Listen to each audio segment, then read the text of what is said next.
Olá, eu sou Luiz Brasilino e você está no Guilhotina, o podcast do Le Monde Diplomatique Brasil. Hoje a gente te apresenta um episódio da série especial Nega Pataxó, Meu Luto é Luta. Nesta parceria, o Guilhotina distribui esta produção sobre o assassinato da liderança indígena Maria de Fátima Muniz de Andrade, ocorrido em 2024 na Bahia.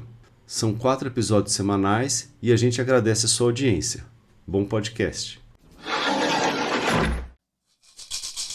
Você está ouvindo o podcast Nega Pataxó, Nosso Luto é Luta, uma série em 4 episódios do Labiconatos da Universidade Federal Fluminense, Grupo Ecologias Políticas da Universidade Federal da Bahia, em parceria com a Associação Paraguaçu de Mulheres Indígenas. Apoio Pulitzer Center por meio do Fundo Semear 2025.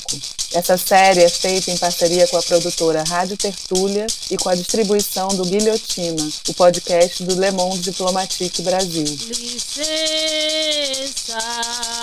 licença, pois nessa casa eu quero entrar. Licença, licença, pois nessa casa eu quero entrar. Sou mata bruta, não ando sozinho.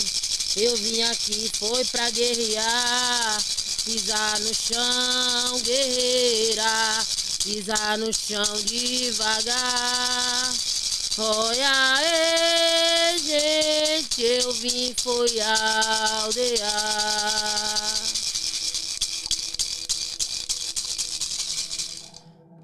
Episódio 1, Eu entrego meu peito à lança. Eu tava na aldeia de Paraty. Eu tava fazendo um trabalho com os parentes de lá, né? Final de ano. Lá tem muito movimento de turista. E aí nós estávamos trabalhando. Eu tava trabalhando no quiosque da minha prima.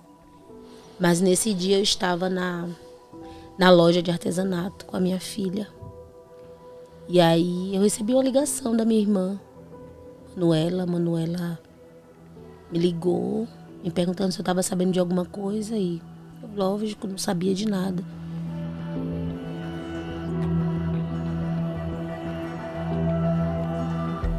Treze mil anos de história, muita lenda, muita glória, nesta terra foi plantada.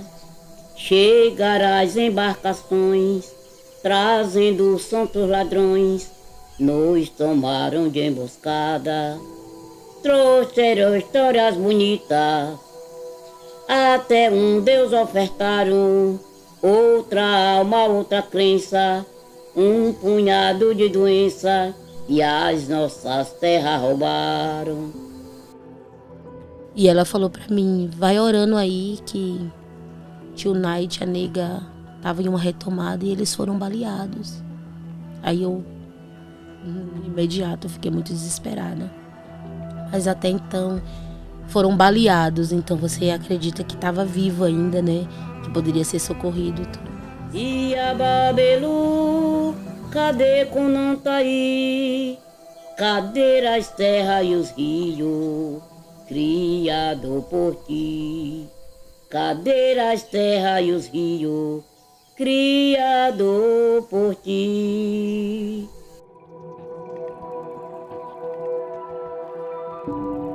Mas aí eu já chamei o meu primo, né, o cacique de Paraty, e falei com ele. E quando eu estava conversando com ele, já chegou a mensagem de uma prima nossa da Bahia, falando que tia Nega não tinha resistido.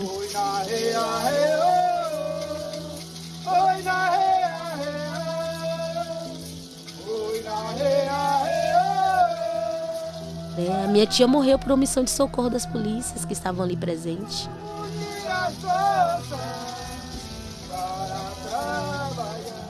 Que estavam ali para impedir que aquela tragédia acontecesse, né?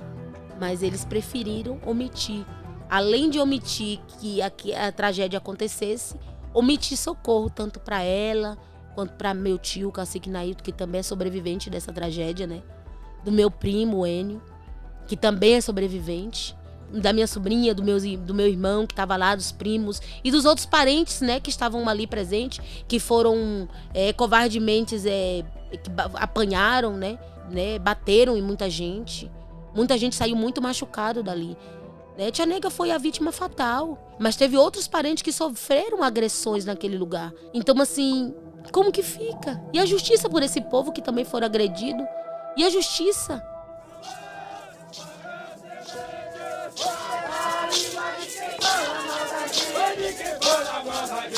Quando eu vi mais de 20 ou 30 carros de fazendeiros e pistoleiros armados. O tio Nair falou assim, sargento, ele não pode fazer isso com a gente, não pode. E aí, quando ele falou assim, eu posso sim, já foi tirando a arma e começou a atirar na gente. E mulher, criança, todo mundo que estava naquele local. A polícia praticamente ela foi segurança dos fazendeiros. Em nenhum momento eles pensaram em crianças, eles pensaram em mulheres grávidas, eles pensaram em idosos.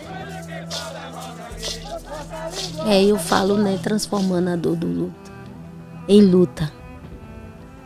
Porque foi isso mesmo. É essa sensação, né?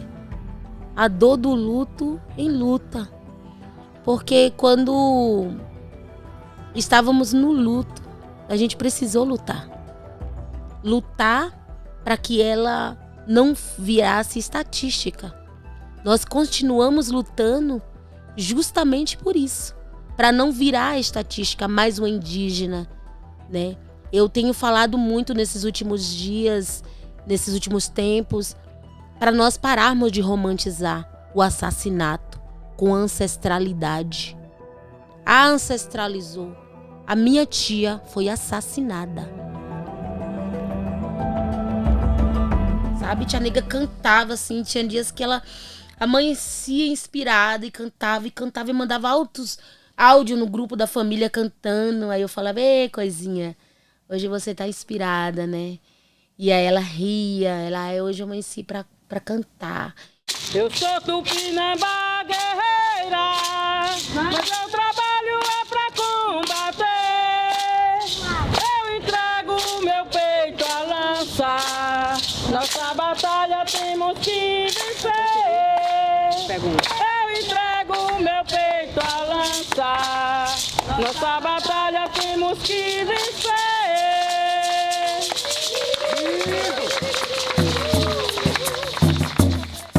Eu sou Mônica, sou Tupinambá e também Pataxó Ranranhã. Eu faço parte, né, da Associação Paraguaçu de Mulheres, a Associação de Mulheres Indígenas da minha comunidade, do posto indígena Caramuru, Catarina Paraguaçu, que fica localizado no sul da Bahia. Sou estudante, né, de Ciências Sociais na UFBA e pretendo, né, ingressar aí na área da antropologia para dar continuidade a contar a história do meu povo e da minha comunidade.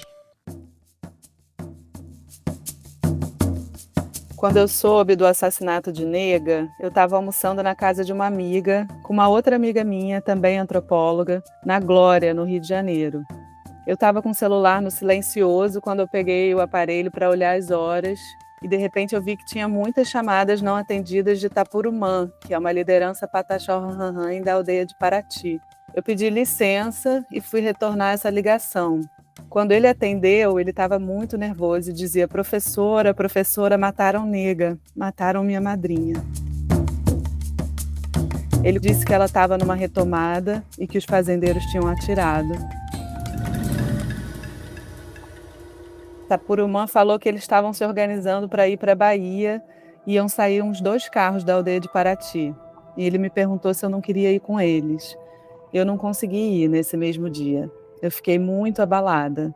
Mas no dia seguinte eu peguei um ônibus com Rita, a pajé Rita Tupinambá, irmã de Nega, que também estava no Rio de Janeiro, e fomos para o território na Bahia. Chegando lá, eu passei uns dias no território e pude estar com as pessoas, encontrar com a família de Nega, ouvir os relatos também diretamente de quem estava na retomada e passou por momentos de terror, cenas de muita violência. Eu fui atravessada pela dor e pela indignação dos sobrinhos, dos jovens, dos parentes que testemunharam o assassinato dela sem poder se aproximar, sem poder acudir, sem poder fazer nada. Tinha muita gente machucada. As mulheres e os jovens indígenas relataram que precisaram fugir, se jogando num rio largo, um rio perigoso, debaixo de tiros, se embrenhando no meio do mato, para não serem agredidos ou mortos também. Foi uma escuta muito difícil, um acontecimento traumático para toda a família, para toda a comunidade. Até hoje ainda é difícil para mim encontrar palavras para nomear o impacto dessa experiência.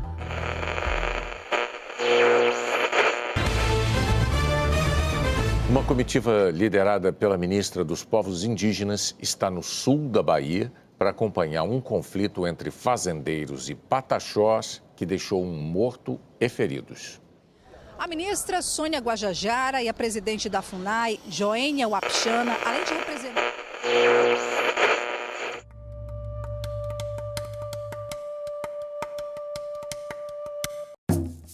Meu nome é Olivia von der Weide. Conheci Nega em 2022, no terceiro encontro de mulheres que organizamos na aldeia Pataxó Ranranhães, Iriri, Canã, Pataxi, Uitanara. Minha aldeia é a natureza, que fica perto de Paraty. Eu sou antropóloga, sou professora da Universidade Federal Fluminense, a UF, onde eu coordeno o Laboratório de Pesquisas sobre Corpos, Naturezas e Sentidos, o Lab Conatus. Em 2018, eu conheci a aldeia Iriri, Canã, Pataxi, Uitanara, que fica no Rio de Janeiro, através do convite de um grande amigo meu e arquiteto indigenista. Eu nunca tinha feito pesquisa na temática indígena, mas já trabalhava há bastante tempo com a antropologia do corpo, estudos de gênero, feminismos e ativismos de mulheres, principalmente de mulheres cegas, em parceria com o Movimento Brasileiro de Mulheres Cegas e com Baixa Visão, o MBMC. Então eu não chego na aldeia pela antropologia.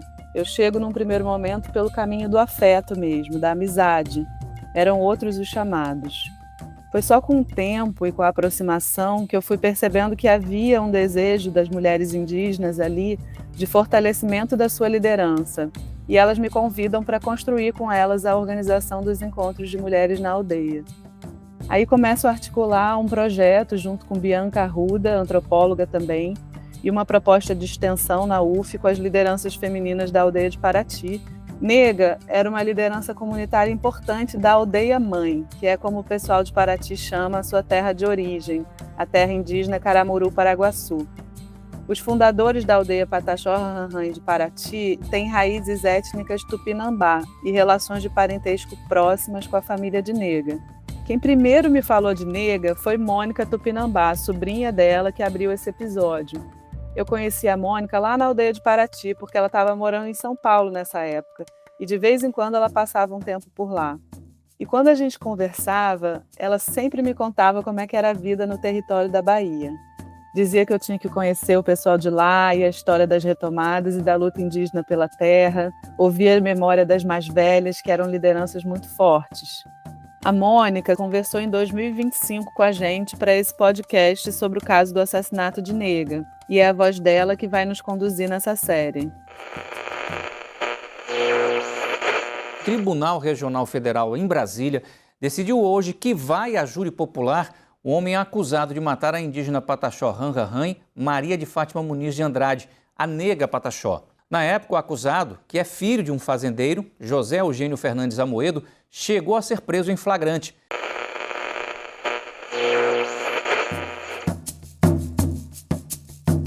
Essa notícia é de agosto de 2025. Um ano antes, no dia 22 de agosto de 2024, 7 meses depois do crime, recebemos a notícia da soltura do jovem que foi acusado de assassinar a Nega. Ele pagou fiança de 20 salários mínimos e desde então ele aguarda o julgamento em liberdade. Até o momento dessa gravação, o julgamento ainda não tinha sido marcado. Em 2022, eu fui então pela primeira vez para essa terra indígena. Naquele momento, os Pataxó de Comexatibá estavam reivindicando, por meio do processo de retomada, uma parte de suas terras tradicionais que tinham sido invadidas por fazendeiros e grileiros. Então, em 2022 e 2023, eu tive bastante envolvida com esses acontecimentos, acompanhando com preocupação a escalada da violência e dos conflitos nessa região. E eu pude acompanhar de perto a atuação de Nega enquanto liderança comunitária, na realização desses trabalhos, na participação dela nos encontros de mulheres na aldeia de Paraty e também em rodas de conversa que realizamos na universidade. Ela estava muito atuante nesse período como liderança espiritual e comunitária e no trabalho com as mulheres. Representantes do Ministério Público Federal visitaram comunidades indígenas no sul da Bahia para verificar a situação da segurança e possível violação de direitos. O MPF programou a visita depois que lideranças relataram que possíveis milícias têm provocado o clima de terror nas comunidades indígenas.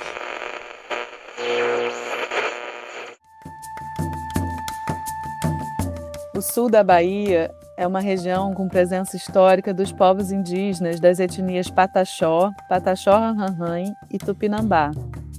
O povo Pataxó-Ranranhã é um grupo indígena brasileiro que se origina da união de várias etnias que habitavam essa região. Entre elas estão Bainã, Camacã, Pataxó, Tupinambá, Cariri-Sapuyá e Guerém. Esses povos se reuniram ao longo do processo de aldeamento forçado e depois pelas ações de retomadas territoriais no sul da Bahia. Essa agregação resultou numa identidade coletiva que articula diversas experiências históricas e raízes culturais. É um povo que tem uma trajetória marcada pela resistência, deslocamentos, perda territorial e a luta pela retomada e preservação do território ancestral. Com a República, o Brasil passa a adotar uma nova política indigenista que rompe parcialmente com os modelos coloniais e imperiais de controle indígena. É criado o Serviço de Proteção aos Índios, o SPI, em 1910. O reconhecimento da terra indígena Caramuru-Paraguaçu foi feito em 1926 pelo SPI. O órgão destinou cerca de 50 léguas quadradas de terras devolutas para usufruto dos povos indígenas Tupinambá e Pataxó. Isso equivale mais ou menos a cerca de 87 mil hectares na medição original. Os limites da terra só foram demarcados entre 1936 e 1937, após uma série de conflitos violentos envolvendo forças policiais, jagunços e fazendeiros que tentavam ocupar ilegalmente a região. A medição de 1937 delimitou a área em 54 mil hectares de terra. Só que nas décadas seguintes, a reserva indígena continuou sendo, pouco a pouco, invadida por fazendeiros e grileiros, provocando mais uma vez a dispersão e a expulsão dos Pataxó-Ranranhã das suas terras. O ciclo das invasões e violência contra o povo Pataxó se iniciou em 1937, quando tropas da Polícia Militar, acompanhadas de jagunços dos fazendeiros, invadiram a sede da reserva Paraguaçu-Caramuru, massacraram os índios e um rio, que naquela região passa e que é o Rio Preto, ficou coalhado de corpos. Esse é o Ailton Krenak, ambientalista e filósofo. Se você não conhece, ele é uma liderança histórica do movimento indígena e uma das vozes mais importantes do Brasil em defesa da floresta e dos direitos dos povos indígenas. Nessa gravação, de 1985, ele explica o ciclo histórico de violências e invasões ao território Pataxó-Ranranhã. Nessa ocasião, o governo usou como justificativa para invadir a reserva e massacrar os índios a notícia de que dentro da área dos índios Pataxó havia uma célula comunista. Na verdade, o que havia é que um homem que tinha subido com a coluna Prestes para o sertão da Bahia tinha permanecido junto aos índios e ficou vivendo junto com essa população até o fim da década de 30. Quando ele foi localizado lá dentro, isso foi motivo e foi razão para os fazendeiros organizar uma verdadeira campanha de invasão e massacre contra esses Pataxó. Novamente, em 1945, a reserva foi invadida e os índios foram de novo expulsos e massacrados. Na verdade, esses Pataxós que vivem hoje na área, eles são remanescentes de sucessivos massacres. Em 1979, o povo Pataxó reiniciou uma luta para a tomada do seu território, que são 36 mil hectares de terra na região de Itabuna e Ilhéus. Até Jorge Amado já fez referência à luta desse povo no seu livro A Grande Tocaia. É um povo que está escrevendo a sua história com sangue e que a ignorância e a brutalidade do Estado brasileiro não consegue compreender.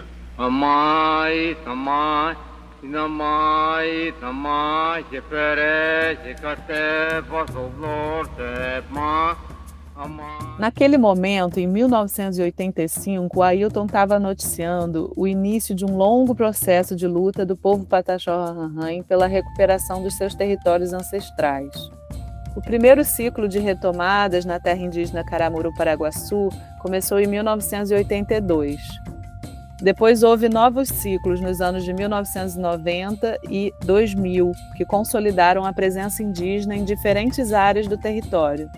Essa luta resultou em décadas de enfrentamento político e jurídico, culminando no reconhecimento oficial desse território em 2012, quando, 30 anos depois, o Supremo Tribunal Federal finalmente declarou nulos os títulos de posse dos fazendeiros.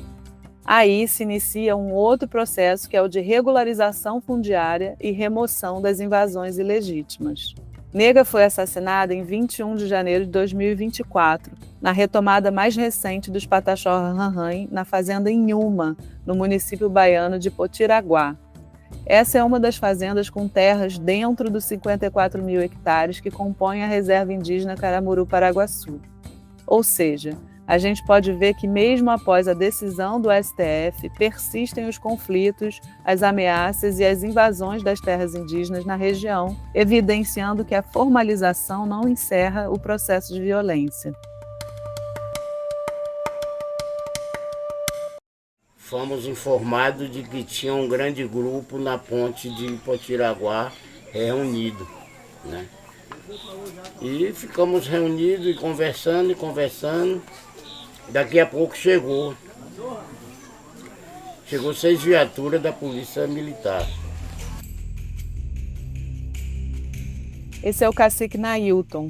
Ele é uma importante liderança do povo Pataxó-Rarrãe, reconhecido pela sua atuação na luta pela retomada e defesa da terra indígena Caramuru-Paraguaçu. Ele também é doutor notório saber pela Universidade Federal de Minas Gerais, a UFMG, e foi selecionado para atuar por 2 anos como professor notório saber na Universidade Federal da Bahia, a partir de 2026. Nailton era o líder principal da retomada da fazenda Inhuma, estava presente no ataque dos fazendeiros aos indígenas e ele foi baleado e hospitalizado, enquanto sua irmã, a pajé Nega Pataxó, foi assassinada nesse mesmo episódio. Essa fala dele, que você está ouvindo aqui, foi feita durante o encontro de mulheres na aldeia do Ourinho, onde Nega morava, 1 ano depois do seu assassinato. Lá, Nailton contou com detalhes o que aconteceu naquele dia 21 de janeiro de 2024. Chegou, teve um que se apresentou como comandante da tropa, né? Que ele morava em Vitória da Conquista, mas que foi autorizado pelo o secretário de Segurança Pública de Salvador e com, né, determinação do governador do estado, Jerônimo. Aí fui também para lá, para Itavaritanã, para conversar com o comandante. Aí eu fui com 2 mapas na mão, né? Chegou lá, a primeira coisa que o comandante me perguntou é se eu tinha algum documento que justificasse a presença da comunidade ali naquela fazenda. Eu falei sim, como um território pertencente ao nosso povo, que na época da demarcação de 38 foi reduzido, ficando essa parte para trás. E tem esse mapa aqui de que essa região aqui, pegando daqui até Palmares e descendo, é todo pertencente ao nosso povo. A indígena Maria de Fátima Muniz, conhecida como Nega Pataxó, foi assassinada e outras pessoas ficaram feridas à bala, incluindo o cacique Nailton Muniz, que passou por cirurgia. O ataque dos fazendeiros aconteceu após os indígenas ocuparem a fazenda Inhuma no sábado. Foi então que cerca de 200 fazendeiros se articularam por um aplicativo de mensagens para recuperar a fazenda por meios próprios.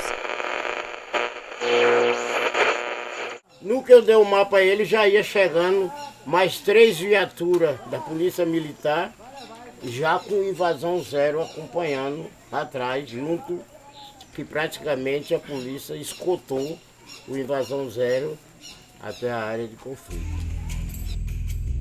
O movimento Invasão Zero, que o Nailton comentou, foi criado oficialmente em 2023. O grupo está sendo investigado por atuar como uma milícia rural armada, composta por fazendeiros, empresários, políticos e agentes de segurança, inclusive policiais militares.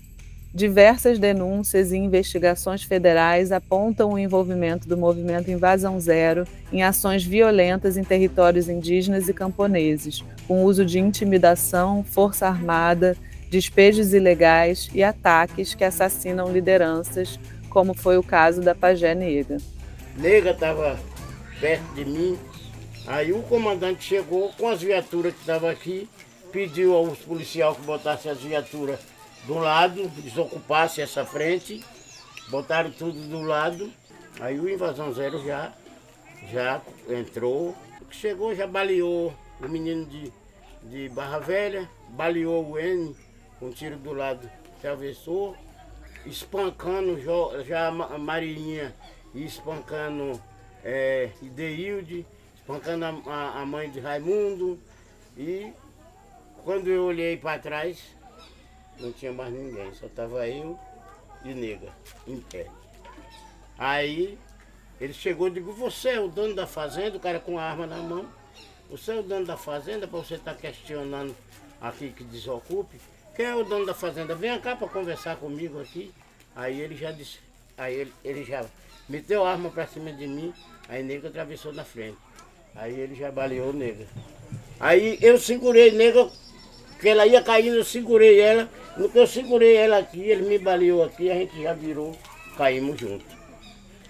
Caímos junto e ela, né, disse, acertaram a minha perna. Eu digo a minha também, porque esse tiro aqui que eu levei, esse tiro aqui, foi bater aqui e eu perdi o movimento dessa perna aqui. A perna aqui eu já não afirmava mais. Aí eu já afirmei nessa aqui, nós caímos juntos. Aí ela disse, acertaram a minha perna. Eu disse, acertaram a minha também. Aí ela disse, então, vamos fingir que estamos mortos para não acabarem de matar a gente. Aí eu, né, fingi que estava morto, prendendo a respiração. Chegava uma hora que não aguentava mais. Eu dava uma respirada bem lenta, né, para não mostrar que, né. Aí chegou um cara, disse, acaba de matar. Aí chegou um cara com um pau. Aí chegou em minhas costas, eu deitado de banda, eu estava assim de banda. Aí chegou aqui, bateu aqui, bateu aqui. E eu sem nem dar um pio, né? Pra fingir de morto mesmo, né?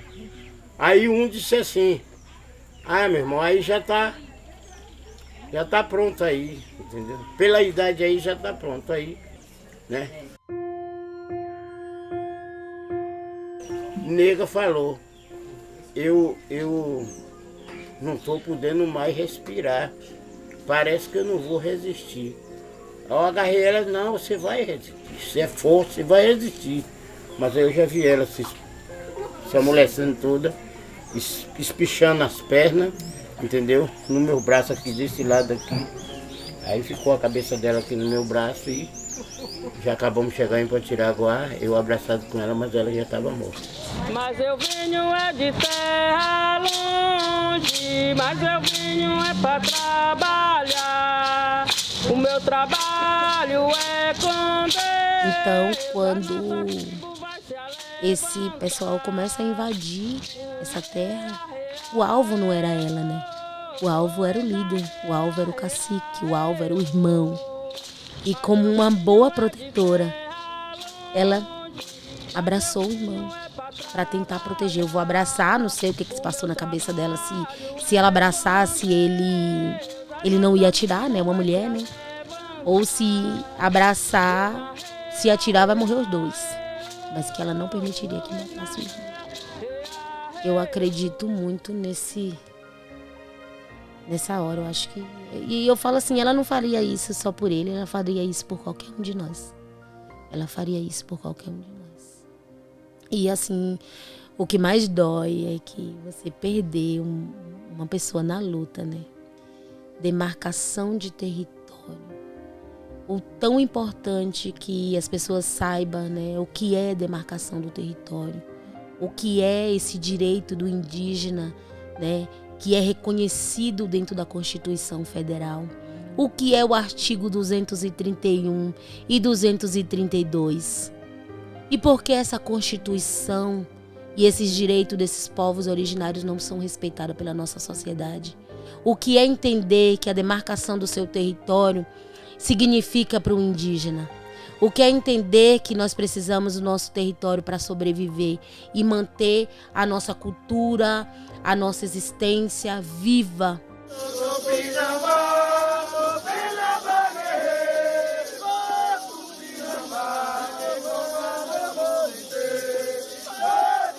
Esse canto que você está ouvindo foi feito durante a cerimônia do funeral de Nega, no dia 22 de janeiro de 2024. Ela foi enterrada na aldeia de Ourinho, na terra indígena Caramuru-Paraguaçu, em frente à cabana dela, onde fazia seus rituais. Centenas de pessoas compareceram a essa cerimônia, incluindo uma comitiva do governo federal, composta por representantes do Ministério dos Povos Indígenas, entre eles a ministra Sônia Guajajara, além de representantes do Ministério dos Direitos Humanos e Cidadania e parlamentares como a Célia Chacriabá.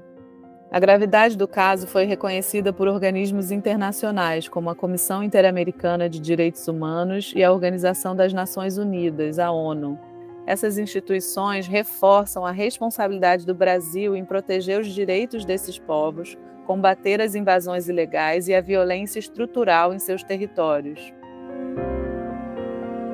O indígena está lutando pelo seu território. O indígena quer a sua terra demarcada. Ele sabe que é território dele.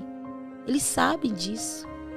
E nós temos um mapa como a sociedade quer. Nós temos ali a demarcação, aonde é território indígena. Era só demarcar. Para tentar tanto conflito, tanta morte, tanta guerra. Quando a gente fala transformar essa dor do luto em luta, é isso, né? A gente lutar, continuar lutando e mostrando essa força mesmo, né? Mostrando que se nós pararmos de lutar, quem é que vai falar por nós? Quem é que vai lutar por nós?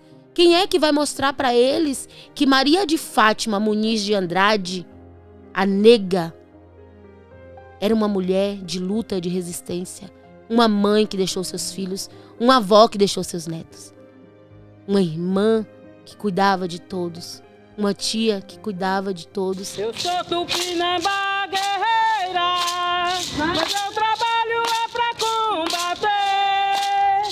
Eu entrego meu peito à lança, nossa batalha temos que vencer. Eu entrego meu peito à lança, nossa batalha temos que vencer.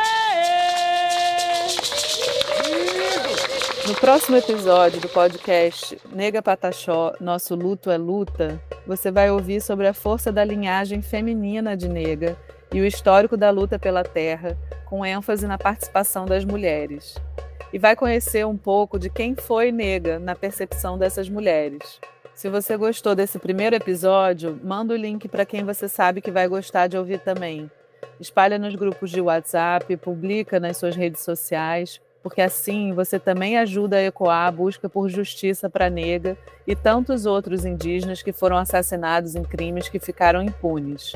Esse podcast tem 4 episódios e é uma iniciativa do Labiconatos, Laboratório de Pesquisas sobre Corpos, Naturezas e Sentidos, da Universidade Federal Fluminense, Grupo de Pesquisas em Ecologias Políticas, da Universidade Federal da Bahia, em parceria com a Associação Paraguaçu de Mulheres Indígenas. O apoio é da Pulitzer, por meio do Fundo Semear 2025. A produção é feita em parceria com a Rádio Tertúlia. Concepção, Olivia von der Weide, Felipe Milanês e Mestra Maiá. Direção criativa e roteiro, Olivia von der Weide. Equipe de produção, Mônica Tupinambá, Olinda Tupinambá, Daniela Duarte, Lívia Veil Costa, Júlia Ventura, Kailane Matos, Alice Guaraná e Maria Eduarda Barbosa. Edição de texto e áudio, desenho de som, montagem e sonorização, Beatriz Pasqualino. Artes, Lívia Veil Costa. Agradecemos a mestra Maiá, pajé Rita Tupinambá, Luzinete Pataxó e Tainã Muniz, e especialmente a pajé Nega, cujo encanto, força e luta seguem germinando em nós. Obrigada pela sua audiência e te espero no segundo episódio, Nosso Luto é Luta. Querem matar o que ainda resta. E a Babelu, cadê Kunantari? Cadê as terras e os rios, criado por ti? Cadê as terras e os rios, criado por ti? Garimpeiros fazendeiros, correndo atrás do dinheiro, querem matar o que ainda resta.